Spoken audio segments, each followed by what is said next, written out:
착각하게 만들고 오해가 하게 만드는 그런 존재들입니다. 악의를 가지고 혼란을 조장하는 거죠. 인류 최초의 범죄도 사실은 그렇게 시작이 됩니다. 창세기 3장 1절의 말씀을 같이 보실까요? 같이 읽겠습니다. 시작. 그런데 뱀은 여호와 하나님이 지으신 들짐승 중에 가장 간교하니라. 그런데 그런데라는 말이 나왔어요. 뭐가 그런데일까요? 바로 앞절이 이 2장의 마지막 절인데요. 2장 25절 말씀을 같이 보시겠습니다. 시작. 아담과 그의 아내 두 사람이 벌거벗었으나 부끄러워하지 아니하니라. 그런데 뱀이 이렇게 나오는 겁니다. 아담과 하와가 에덴 동산에서 행복하게 잘 살고 있었다는 말씀입니다. 심지어 벌거벗었으나 부끄러워하지 아니한다. 이게 무슨 얘기냐면 외면적인 것뿐만 아니라 그 속에 있는 모든 것을 보았을 때 그 어떤 것도 상대방의 눈에 허물로 보이지 아니하고 거슬리게 보이지 아니하는, 모든 것이 사랑스럽게만 보이는 그런 아주 행복한 그런 삶을 살았다는 겁니다. 그런데 그들에게 뱀이 찾아옵니다. 우리가 잘 아는 대로 이 뱀이 사탄의 역할을 하죠. 뱀이 사탄인 것은 아니에요. 그런데 뱀은 여호와 하나님이 지으신 모든 들짐승 중에 가장 간교하니라. 그 간교한 성격, 성품 때문에 이 뱀이 사탄에게 이용되고 사탄의 앞자리 노릇을 하게 됐다는 얘기입니다. 우리 주변에도 보면 그런 일들이 많잖아요. 뭔가 문제를 일으키는 사람들을 보면 그 성향, 성품, 그 기질, 요것 때문에 생기는 경우가 참으로 많습니다. 그러므로 우리는 그렇습니다. 내 생긴 대로 살지 뭐. 그러면 안 됩니다. 본성대로 살면 안 된다는 겁니다. 어떻게 해요? 우리의 성질, 우리의 성품, 우리의 기질, 이런 것들을 하나님 앞에 내어놓고 성령의 다스리심 안에 두어서 거듭나야 되는 겁니다. 왜냐하면 우리가 있는 모습 그대로가 완전하지 못하기 때문에 하나님의 은혜로 말미암아 새로워지고 다듬어지고 온전해져야 된다는 말씀입니다. 그래서 고린도후서 10장 5절 하반절에 이런 말씀이 있습니다. 같이 보겠습니다. 시작. 모든 생각을 사로잡아 그리스도에게 복종케 하니. 제멋대로 솟구쳐 나오는 우리들의 이 생각, 성품, 이런 것들을 사로잡아서 예수님 앞에 복종시켜야 된다는 겁니다.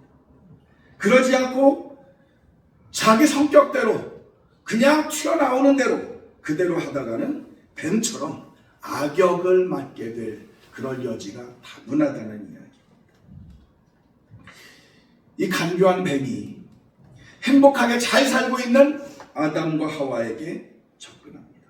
그리고 나서 불쑥 질문을 합니다. 무슨 질문을 하냐면 하나님이 진짜 너희한테 이 동산 내에 있는 나무 열매 다 먹지 말라고 하대? 야릇한 질문입니다. 하나님은 그렇게 말씀하신 적이 없거든요. 하나님이 말씀하신 내용은 이런 겁니다. 창세기 2장 16절에서 17절까지의 말씀입니다. 같이 읽습니다. 시작.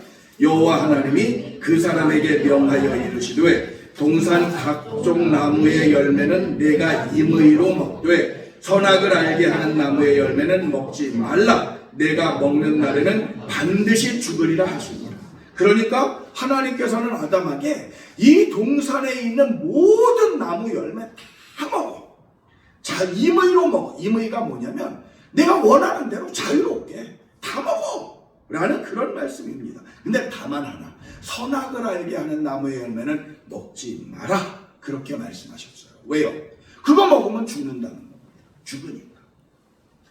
뱀이 이야기한 거에 근거가 전혀 없느냐 하면 그건 아니에요. 근거가 있기는 있는데 문제는 뭐냐면 여기에다가 덧칠을 하는 겁니다. 악의적으로 악한 의도를 가지고 이야기를 왜곡시킵니다. 부풀립니다. 하나님은 다 먹어도 좋아. 근데 한 가지, 너희에게 이거 독이야. 먹으면 죽어. 그러니까 이거 하나는 먹지 마 라고 하셨는데 뱀은 와서 뭐라고 얘기하냐면 하나님이 너희한테 동산나무 실과 다 먹지 말라고 하대. 먹지 말라고 한 게 사실은 사실이에요. 근데 뭐를요? 단 한 가지, 독이나 다름없는 먹으면 죽는 그거, 그거 먹지 말라는 겁니다. 그런데 사탄은 격렬하게 이야기를 꼬고 비틀어서 행복하게 살던 이 아담과 하와의 마음에 돌을 하나 탁 던집니다. 단 하나 금지한 것을 모든 것이 금지된 것처럼 피해의식을 갖게 만듭니다. 그래서 평온하던 아담과 하와의 마음에 파문이 일어납니다. 그리고 나서 그렇게 미혹된 의심된 눈으로 금지된 그 열매를 바라보니까 하나님이 하신 행사가 너무 서운하게 여겨지는 겁니다. 하나님이 어쩌면 그럴 수가 있을까? 사탄이 꾀인 대로 자기들이 하나님처럼 될까봐 그 열매를 먹지 못하게 했다는 그 서운함, 이게 거세게 마음속으로 밀려드는 겁니다. 그리고 나서 이런 생각합니다. 치사한 하나님, 좋으신 분인 줄 알았는데 뱀의 말을 듣고 보니까 정말로 그러네. 이럴 수가. 그동안 속고 산 세월이 아깝다. 그리고서는 결국 사고를 칩니다. 선악을 알게 하는 그 나무 열매, 하나님이 금지한 것을 따먹고 갑니다. 이 선악을 알게 하는 나무가 동산 중앙에 있다 그래가지고 많은 경우에 이 나무가 굉장히 중요한 것처럼 그렇게 여겨지는 경우들이 있는데요. 아닙니다. 사실 이 에덴 동산 가운데 그 수백, 수천, 수만 그루의 그 나무 중에 가장 쓸모없는 나무가 바로 이 선악을 알게 하는 나무입니다. 왜 그럴까요? 하나님이 이 세상을 창조하시고 뭐라고 말씀하셨어요? 보시기에 좋았더라. 세상이 좋았다, 완전하다, 아름답다, 그런 이야기입니다. 그런데 거기에 더해서 하나님께서는 그 선한 세상에 그냥 아담과 살아라가 아니라 특별하게 에덴 동산을 더 특별하게 만들어서 선물로 주셨어요. 그러니까 선하게 창조된 이 세상, 그 중에서도 하나님이 특별히 아담과 하와에게 선물로 만들어주신 이 에덴 동산, 거기에 악이 있을까요? 하나님께서 선악을 알게 하는 그 나무의 열매를 따먹지 말라라고 말씀하신 이때에는 이 세상에 에덴 동산에 악이라는 것은 없었습니다. 그래서 아담과 하와는 악이 뭔지 몰랐습니다. 그 개념조차도 없었습니다. 그런데 사단이 꼬십니다. 악을 알 수 있다고. 그러면서 그 악을 아는 게 마치 하나님처럼 되는 것이냐? 아담과 하와를 유혹합니다. 옛날에 불량배들이 그랬잖아요. 청소년들에게 야야야 담배 배워야 어른이 되는 거야. 이런 식인 거죠. 나쁜 짓을 해야 어른이 되는 거야. 이런 식. 하나님의 생각엔 어때요? 사람이 악을 알 필요가 없어요. 그곳에는 악이라는 게 있지도 않아요. 그래서 선악을 알게 하는 나무, 이거는요 대수롭지 않은 겁니다. 그건 그냥 하나님과 사람 사이의 언약의 징표인 거예요. 하나님의 하나님됨, 인간의 인간됨, 그것의 징표인 거예요. 그런데 악이 생겼습니다. 왜요? 인간이 범죄했기 때문에. 인간이 악을 아는 것뿐만 아니라 악의 제조자가 된 겁니다. 이런 인간에게 영원한 생명이 주어지면 어떻게 될까요? 악에게 영생을 주는 겁니다. 그래서 하나님은 부득이 인간에게 영생으로 나아가지 못하도록 그 길을 차단하실 수밖에 없었습니다. 그렇게 그들은 생명나무가 있는 에덴 동산에서 내쫓겼습니다. 이때 하나님 마음이 얼마나 아프셨을까요? 하나님께서 이 세상을 창조하시고 참 기쁘셨습니다.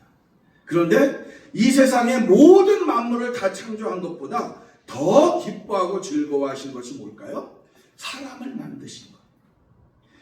하나님 당신의 모습대로 인간을 만드시고 얼마나 그 인간이 이쁘고 좋으셨든지 그 앞서 만들었던 세상 모든 것들을 다 선물로 주셨습니다. 이거 너 다 가져!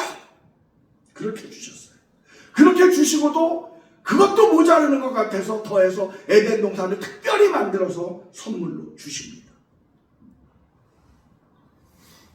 그곳에서 행복하게 살아라, 영원토록 살라고 하나님께서 또 복의 복을 더하여 주십니다. 그런데 이 인간이 그 간교한 뱀의 성격을 이용한 사탄의 꾀에 빠져서 하나님과의 관계를 깨뜨리고 말았습니다. 죄가 끼어들면은요, 어떤 신뢰관계도 다 깨집니다. 죄가 끼어들면은요, 그 어떤 평화도 다 사라집니다. 그리고 죄에는 책임이 따르죠. 형벌이 따릅니다. 그 형벌의 선포 장면이 창세기 3장 후반에 나오는데요. 그 마무리가 3장 23절입니다. 같이 한번 보실까요? 창세기 3장 23절의 말씀 시작. 여호와 하나님이 에덴 동산에서 그를 내보내어 그의 근원이 된 땅을 갈게 하시니라. 근데 여기서 좀 이상한 게 있어요. 뭐냐면 죄를 지은 아담과 하와를 에덴 동산에서 쫓아내시며 하나님이 말씀하시는데 그의 근원이 된 땅을 갈게 하시니라라고 하셔요. 그의 근원인 땅이 아니라 그의 근원이 된 땅이라는 겁니다.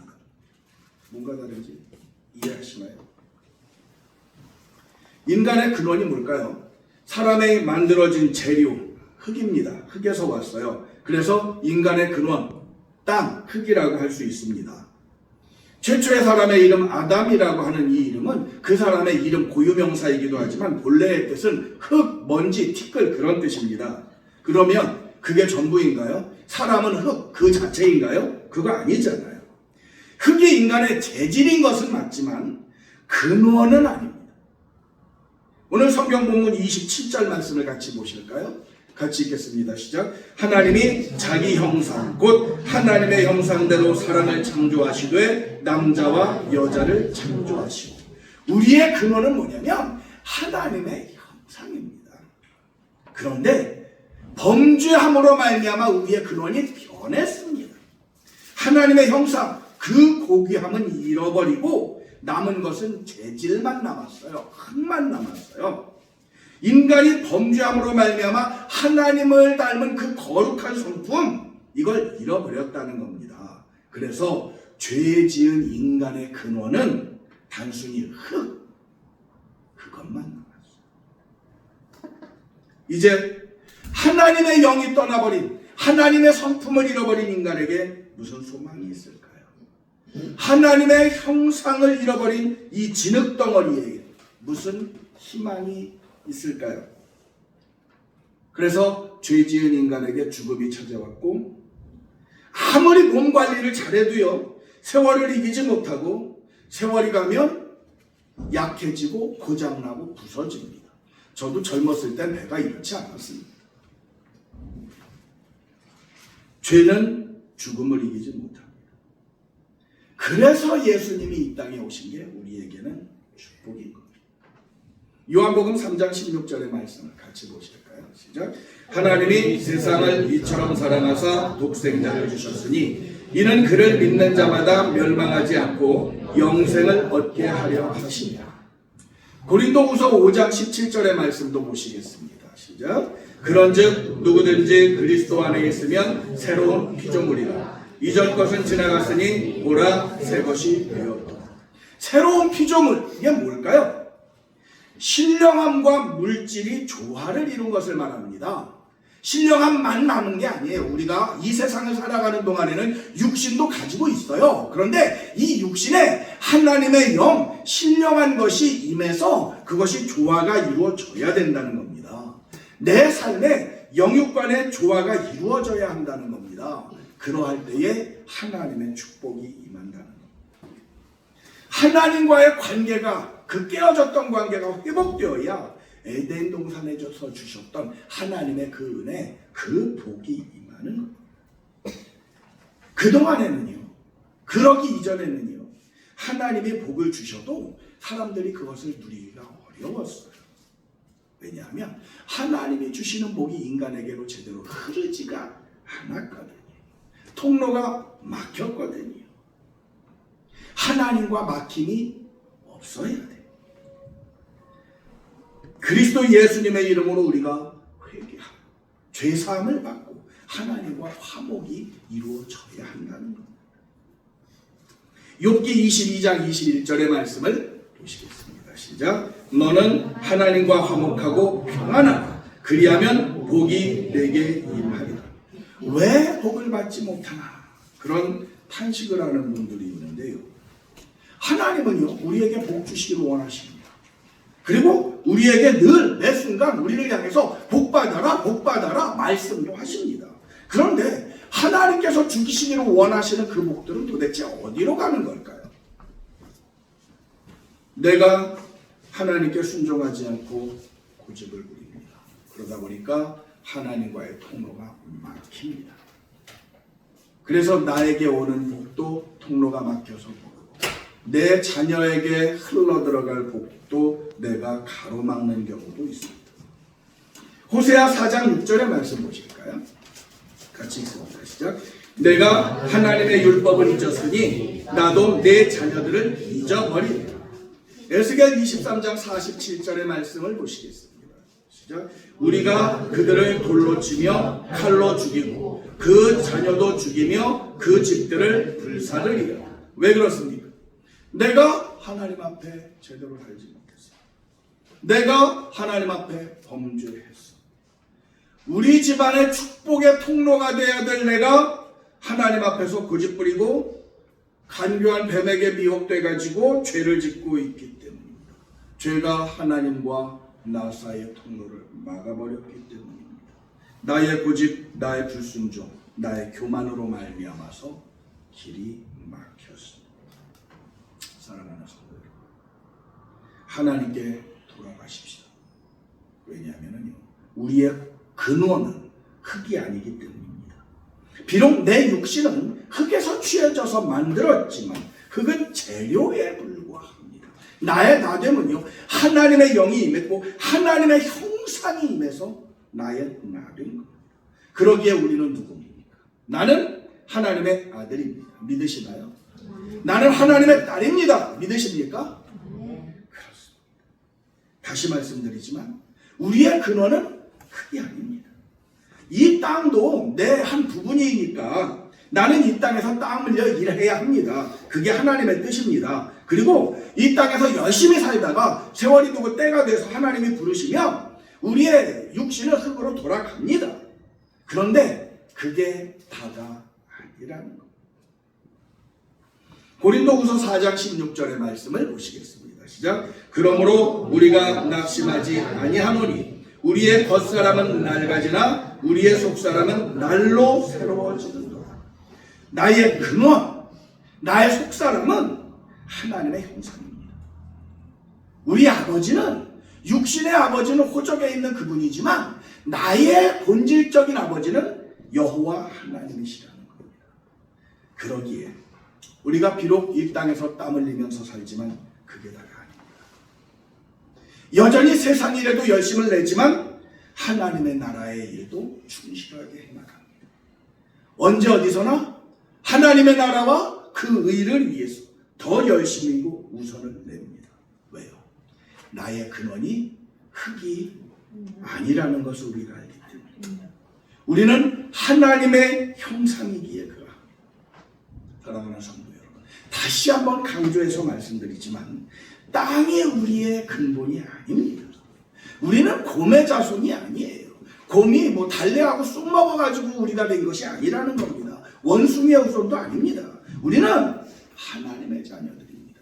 하나님의 형상대로 창조된 하늘 백성입니다. 그러니까 이 땅에다 모든 것을 걸지 마시기 바랍니다. 땅의 것에 굴복하지 마시기 바랍니다. 허접한 논리에 무릎 꿇지 마시기 바랍니다. 이러쿵저러쿵 말 많은 그런 세상입니다. 그러나 우리는 하나님으로부터 선포된 그 하늘 축복이 도도히 흐르는 하늘 백성으로 그렇게 복되게 살아가시기 바랍니다. 내가 하나님 앞에 제대로 살아가면은요, 통로가 막히지 않으면 하나님의 복이 나에게 흐르고 나를 통해서 내 가족에게로 흐르고 그리고 내 직장에 내 나라 그렇게 됩니다. 너는 복의 근원이 될지라. 그 말씀이 이런 뜻입니다. 내가 하나님 앞에 올바른 통로가 되어서 나를 통해서 나만 잘 되는 게 아니라 내 자녀들이 잘 되고 내 가정이 잘 되고 내 직장이 잘 되고 내 나라가 잘 되는 그런 은혜가 임하는 것을 말합니다. 로마서 8장 19절의 말씀입니다. 같이 읽습니다. 시작. 피조물이 고대하는 바는 하나님의 아들들이 나타나는 것이니. 그 다음 절입니다. 로마서 8장 21절의 말씀. 시작. 그 바라는 것은 피조물도 썩어짐의 종로로 탄 데서 해방되어 하나님의 자녀들의 영광의 자유에 이르는 것이다. 우리가 바로 하나님의 아들들이고 하나님의 딸들입니다. 그러므로 우리는 하나님의 자녀답게 복되게 살아가시기 바랍니다. 그러면 내 삶의 근본인 하나님의 축복이 나에게 임하고 나를 통해서 만방에까지 이르게 될 줄로 믿습니다. 우리 함께 찬양합시다. 나를 지으신 이가 하나님.